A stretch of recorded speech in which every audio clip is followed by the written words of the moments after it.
Hello everyone, welcome back. Last class, you have studied various concepts of accounting. In this class, we will discuss about various accounting principles. Accounting principles are the rules of action of conduct which are adopted by accountants universally while recording accounting transactions.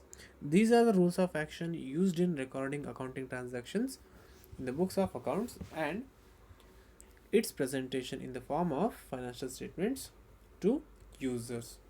Then, the American Institute of Certified Public Accountants, that is AICPA, defines accounting principles are general laws or rules adopted as a guide of action, a settled ground, or basis of conduct or practice. So here accounting principles are nothing but the basic rules and regulations which are accepted and adopted by each and every accountants universally while recording and presenting accounting information. Okay, these are the general rules or guidance or law which are adopted by the accountants, okay, to deal with day to day accounting practices. Okay, whatever the rules and regulations are practiced by the accountants while recording of recording and presenting the financial information is known as accounting principles. Accounting principles are classified as basic principles and modifying principles. uh, Let us discuss the basic principles of accounting.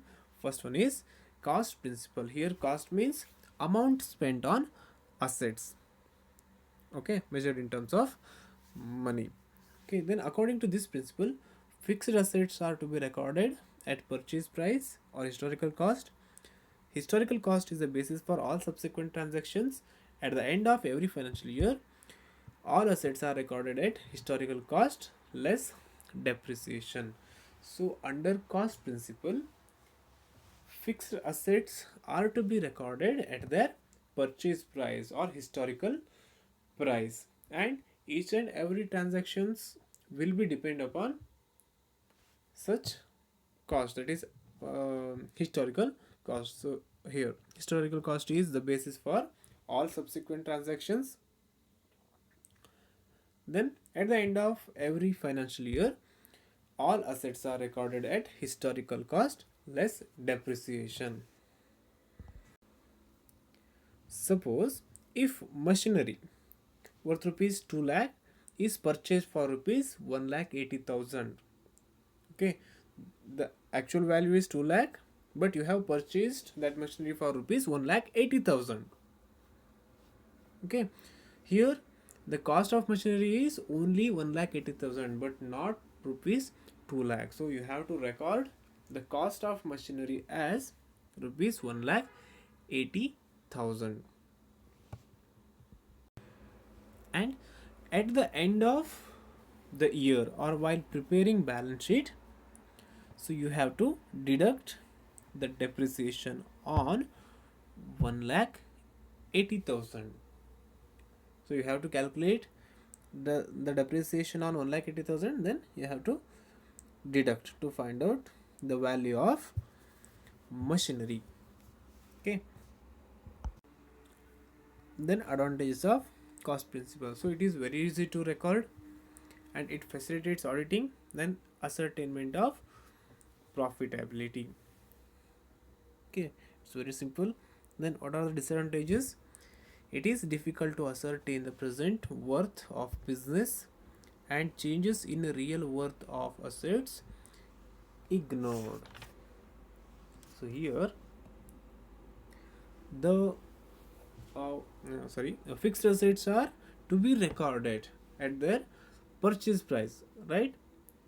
But it is not possible to get clear picture of the present net worth or present worth of the asset, because here all those transactions are depends upon the historical cost, not market price. So here present market value of assets are not taken into consideration. So because we are depending upon the historical cost price of the machinery, right? And changes in real worth of asset ignored because sorry with the passage of time the real worth of assets changes due to various reasons, right? And they are not considered in cost principle. Suppose you have purchased a computer for rupees 1 lakh 2 years ago, okay, but the same computer may be costing only rupees 30,000 today, 30,000 today. So this uh, changes are not recorded under cost principle. Okay, so it is not possible to ascertain the present worth of the business. Next, second one is dual aspect principle. According to this principle, all business transactions involve two elements, that is twofold aspects, namely debit and credit, that is receiving of the benefit and giving of the benefit. Both these aspects are to be recorded in the books of accounts to call it as dual aspect principle. So this principle is followed in double entry system of accounting, right?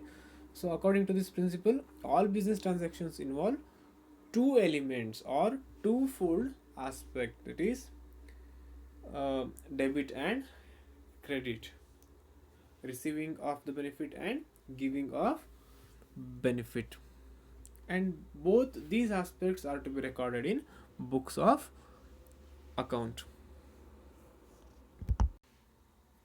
For example, when goods are purchased for cash, then we debit purchase account and credit cash account.